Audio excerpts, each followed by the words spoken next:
Hey there, sister friend. I am so grateful that you're tuning into today's show. We're talking about what we don't talk about nearly enough in our culture and in our society, and that is body dysmorphic disorder, also known as BDD. I want you to think beyond the mirror, and I want to bring some statistics to you to better help educate you on understanding body dysmorphic disorder. Here we go, sis. Hey girl, welcome to the Her Best Self podcast. I'm Lindsey Nichol, former competitive figure skater and perfectionist, turned God-led imperfect boy mom and digital CEO. If you find yourself constantly thinking about food and wondering if you'll wake up one day free from the obsessive thoughts and behaviors controlling your life, then I've created this podcast for you. Because I know exactly what it's like to be a downright hot mess, trapped in a destructive cycle of disordered eating. I finally found freedom, and you can too, girlfriend. So if you're ready to heal your relationship with food and body and break the chains of control and show up in your best health, then grab your favorite Tarjay journal and let's get to it. So you can start living your best life as your best self. I'm so happy to have you back listening to the Her Best Self pod. And sister, am I ready to get recording today? I feel like I'm on a high right now. I don't know. The spring is just lovely. It is so lovely. And I actually dropped my kids off at school and I came back to really get focused and record for you. My oldest son wanted to ride his electric scooter, which is actually like an adult electric scooter. So guess who was stuck riding it back home? And I've never ridden an adult electric scooter. In fact, I don't even know if I've ever ridden an electric scooter at all. And it was so freeing. So I'm basically telling you this in the intro of the show because if you haven't done something like that in a long time, enter in your version of the electric scooter. I highly recommend it. You don't want to sit on the sidelines of your life anymore. And I know if you're listening to the show and you're struggling with food controlling your life, it's really hard to think about having fun or even finding that playful joy, that happiness. So I encourage you today to go find that. Like, go play in the sand, go dip your toes in water, go walk outside barefoot, do something that kind of pulls you back into either nature or to get to a joyful place and something that you have no idea if you'd even enjoy if you experience it. And that's what the electric scooter taught me today was like, this is fun. Gosh, we should be more like kids more often. I don't even know why I started the show with that today, but I wanted to talk about something a little bit more serious, maybe more mechanical in terms of conversation, because some of my clients have been coming to me and saying they're having all these thoughts around their body and just kind of wanting to understand what is body dysmorphic disorder? Is it actually a thing? And learn a little bit more about it. So I wanted to do an episode specifically on BDD. Now, I will start by saying I am not a clinical psychologist and I'm not a clinician. I'm just a girl with a podcast who has built this life and this dream around my recovery, and I'm able to help you recover from your eating disorder as well. But I'm not going to sit here and provide any clinical advice to you outside of what is already readily available, but I did want to pull from statistics and even my own stories with clients and my personal journey so that you can understand a little bit more about body dysmorphic disorder. So maybe you've been looking in the mirror lately, fixating on what you believe is a flaw that nobody else seems to notice, or you're spending hours checking your appearance, comparing yourself to everyone on Instagram, avoiding social settings just because you're totally convinced that everyone is staring at you and everyone is staring at enter in one thing that you cannot stop thinking about. If this sounds familiar, then I want you to know that you're not alone, and today's episode might just bring what your heart needs to hear.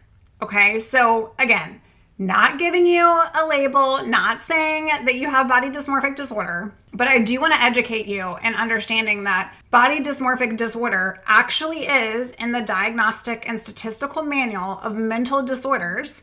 It is classified in the DSM-5, and it's under obsessive compulsive and related disorders, along with OCD and several other like disorders. But it goes beyond occasional insecurity. It's when the thoughts that you have about your appearance become all consuming, when they start stealing your joy and limiting your life. And let me tell you something important right off the bat. This isn't about vanity. This is about genuine struggle that deserves compassion and also deserves understanding. So let's talk about what body dysmorphic disorder actually is. It is a mental health condition where a person becomes so obsessed with their perceived flaws in their appearance. These flaws are things that you can't stop thinking about, whether that's one or more perceived defect that you think or flaws that are in your appearance that are obsessive thoughts. And really, this can be any focus of the body, any part of the body, although it is common that the thoughts around your face or hair or skin or weight or specific body parts, like your stomach, all enter into this. But the statistics around body dysmorphic disorder are truly eye-opening, and this is why I wanted to talk about it today. About 1 in 50 people in the general population experience body dysmorphic disorder. But here's what's even more concerning, and that's that studies show that among people that have eating disorders, that number jumps dramatically, all the way up to between 25 and 40%. That means if you're struggling with disordered eating, there is a much higher chance that you're also dealing with body dysmorphic disorder. And I want to share a story with you that really illustrates how BDD can take over a life. I had a client, we'll call her Ella in terms of privacy because I want to leave her anonymous, but she came to me initially for help with years of struggling with an eating disorder. Ella was successful in her career. In fact, she was a VP at her company. She had loving relationships. And from the outside, everything looked perfect. Like she did the plan, right? She went to school. She got married to the perfect guy. She had 2 kids. But inside, she was crumbling. During our sessions, it became very clear that Ella spent so much focus on what she perceived as asymmetry in her face, while also hating her stomach. And if you're recovering from an eating disorder, you know that you can go through bloating, you can go through gastrointestinal issues, like you can have all these things. Your body is learning to trust itself again. So that can also be very triggering if you're constantly fixated on one part of your body.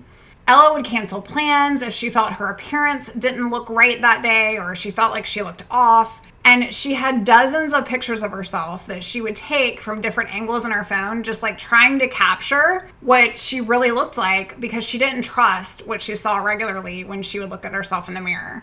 She would always talk with me about her skincare products that she had. And worst of all, she honestly felt and believed, and these are her words, not mine, that no one could possibly understand how obvious her flaws were. When her stomach wasn't as flat as she wanted, she would hibernate in loose clothing. She wouldn't go out. She would isolate. That's when the over-exercise would begin and ramp up, and that was the flare-up of what triggered restriction. And Ella's story broke my heart, not only because I also experienced very similar behaviors, but because I saw how much living she was missing out on while trapped in this cycle that she was never going to get out of unless she recognized it and worked with somebody to help support her forward.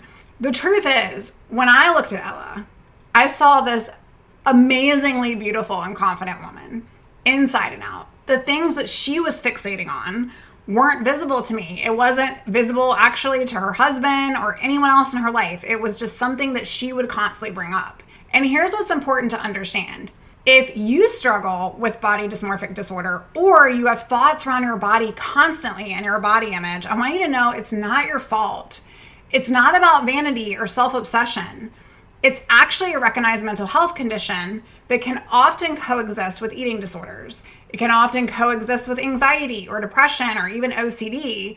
And just like those conditions, it can be healed and treated with the right support. Some of these symptoms, some of these behaviors, maybe you're resonating here, doesn't mean you have BDD, okay? But I just want to explain it to you. Because if you're listening and thinking, like, this sounds like me, then I want to offer you some tangible tools today that you can help bring into your toolbox to break free from obsessive thoughts, because this is so important. Okay, girls? So we're going to talk about 6 different things, different tips that aren't replacements for professional help, but they can be powerful steps towards healing. Tip number 1, practice awareness. Seems simple, right? But probably one of the hardest things to do. So the first tip is becoming aware of your thoughts around your body and the behaviors that happen because of those thoughts, the behaviors that you tend to act on because of those thoughts. So I want you to start by simply noticing when you're engaging in these behaviors, okay? So if you are constantly checking yourself out in the mirror, constantly comparing yourself, or seeking reassurance from other people about your appearance, maybe you go through your closet and you try on like 20 different shirts and nothing works because you feel like there's this one thing that you're fixated on and it just isn't right, and so you decide to stay in. I used to do this when I was struggling, and I don't want you to judge yourself for having these thoughts, okay? I just want you to observe yourself with compassion in the moment.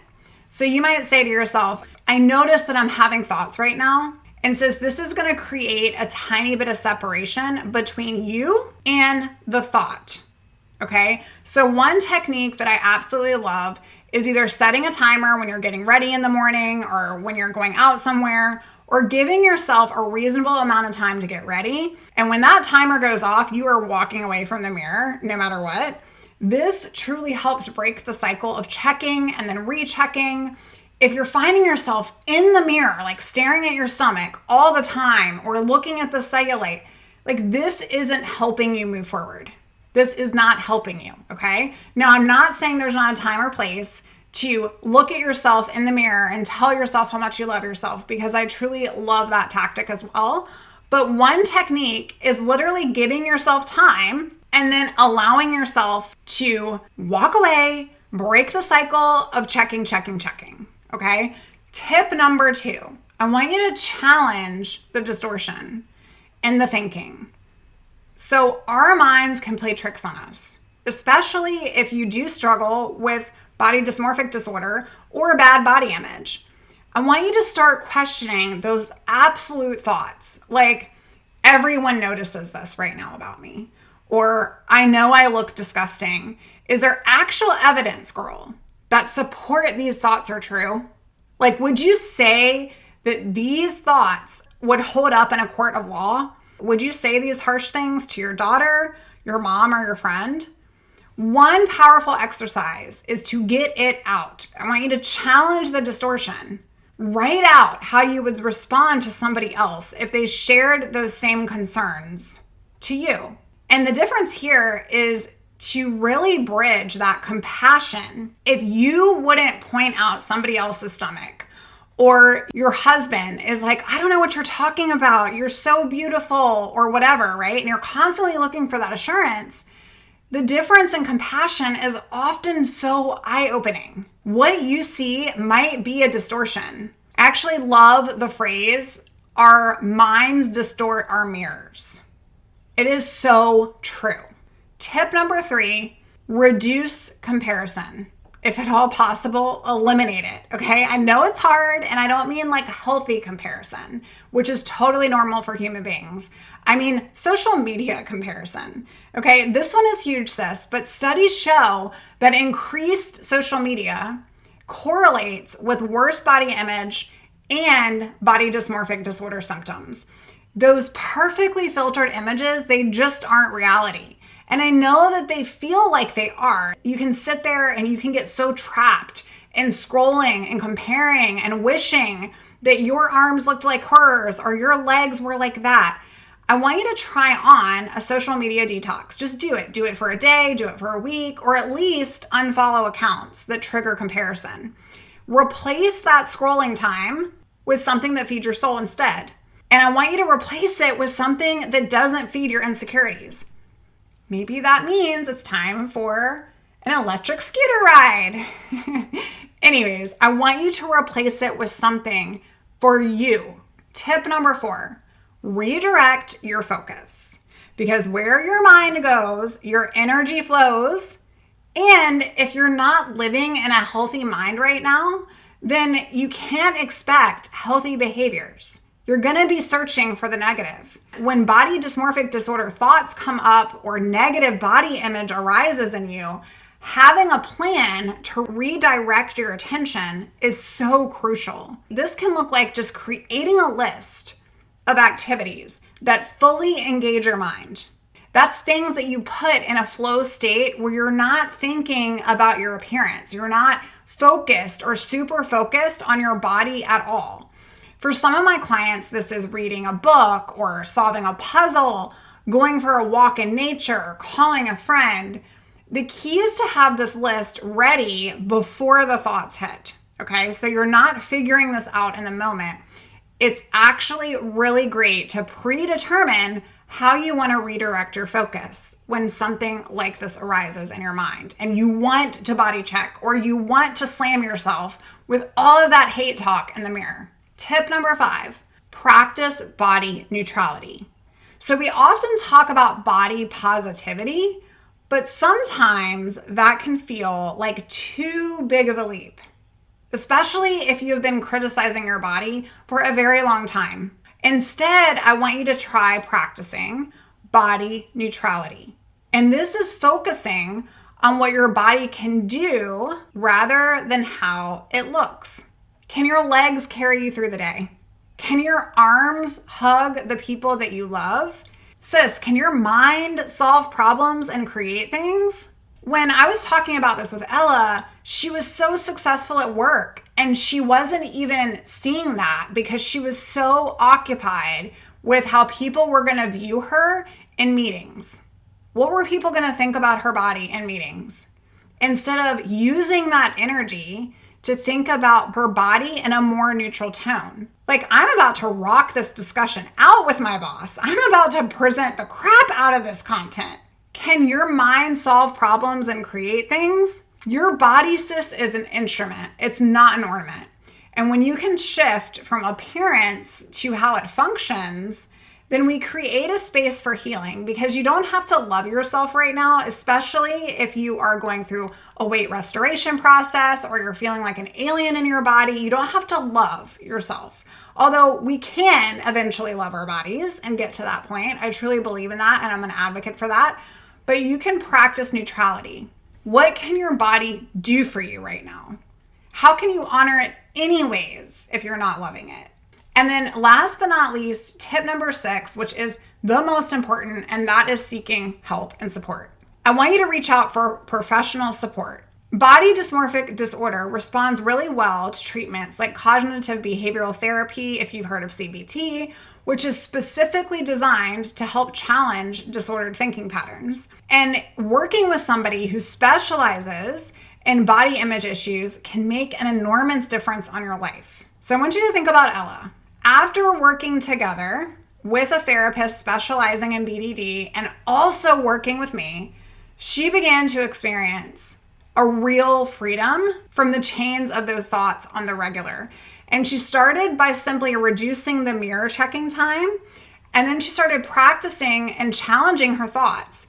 She deleted all of the selfies, the pictures, the ways that she would kind of go into that place later at night and like look at all of them and judge herself and any of that triggering stuff, including unfollowing accounts that really sparked that comparison in her. She deleted that. And it wasn't an overnight transformation. There were setbacks, there were hard days. When we're recovering from anything in life, not just eating disorders or dealing with bad body image or body dysmorphic disorder, none of that stuff, okay? Not just that, but anything, we're gonna experience setbacks, we're gonna experience hard days. But gradually, Ella started reclaiming the time and the mental energy that had been stolen from her. And 6 months later, she shared something with me I will never forget. She said, for the first time in years, I went to my daughter's birthday party and I didn't think about my appearance. I was just there. I was present. I laughed and I played and I connected and I realized that this is what living feels like. Sister, friend, that is what I want for you. To be present, to laugh, to be free without wondering how your face looks when you're laughing or to be able to eat a piece of cake without being concerned about your stomach afterwards, to connect deeply without the background noise of how you think other people are viewing you. Because you only have one precious life. And your body was never meant to be your life's work. It was actually meant to champion you in doing your life's purpose and your life's work. So if you struggle with really disordered thoughts around your appearance, or you feel like it's consuming your days, I just want you to know that you can heal from this. And it takes courage to face those thoughts and really begin the work of healing. Actually, it takes courage to raise your hand and be like, okay, I struggle with viewing my body almost outside of myself, as though when people look at me, they see something different than how I look at me. But sis, listening to the show right now, you've already shown courage just by considering that there might be another way to live. Before we wrap up today, I just want to invite you to take one small step. I want you to choose just one of the tips we discussed today and commit to practicing it this week, because small, consistent actions lead to the biggest transformations. I've seen it client after client. It's those small, tiny milestones that lead to the mountaintop. So here is a summary of what we discussed. I want you to practice awareness, become aware of the thoughts, become aware of the mirror checking, and just observe with compassion. Tip number 2, challenge the distortion and the thinking. Write down the thoughts, then write how you would respond if your friend shared the same concerns about her body with you. This is super interesting. It's a great exercise. Tip number 3, reduce comparison in all the ways. Go on a social media detox. Tip number 4, redirect your focus. Okay, engage in a book, solve puzzles, allow yourself to be in nature. Tip number 5, practice neutrality with your body. What is it my body is allowing me to do? And of course, tip number 6, I want you to seek support of some kind. Before we wrap up today, if you're looking for that exact level of support, to have somebody to help push you, to help hold you accountable, to love on you, give you a virtual hug, cry with you when you're struggling in your process of healing, then I can be your hype girl. You can find me at herbestself.co, where you can learn more about working with me one-on-one. If you are interested in learning about what it looks like to have a one-on-one coach that helps you step by step of the way and in this very personalized container, then I want you to check out episode 206, where I talk about your personal invitation to find lasting freedom from disordered eating. And I specifically share with you the Freedom Formula experience, which is my one-on-one coaching container. And please check out episode 186.5 as well. In that episode, I talk about the benefits of working with a recovery coach. So if you're interested in learning about what that looks like and how a coach can help you, check out that episode. Healing is worth it. When you heal, you understand that restriction isn't powerful, and healing isn't linear, and control isn't caring. And silence, it isn't always peace. And dependency on this disorder, it isn't security. You can respect yourself because respect isn't optional. And food, well, that isn't earned. It's freely abundant. I love you, sis, and I will talk to you on the next episode. Bye for now. Oh, friend, thank you so much for letting me share what was on my heart today. My hope for this podcast is to help more women find freedom from food and body. If this has empowered or blessed you, let me know. I'd be honored for your rating and review of my show, and I'd love to connect with you in my private Facebook community. You really can move from perfection to purpose. Let's break the chains together. I'll help navigate the way. Until next time, bye for now, girl.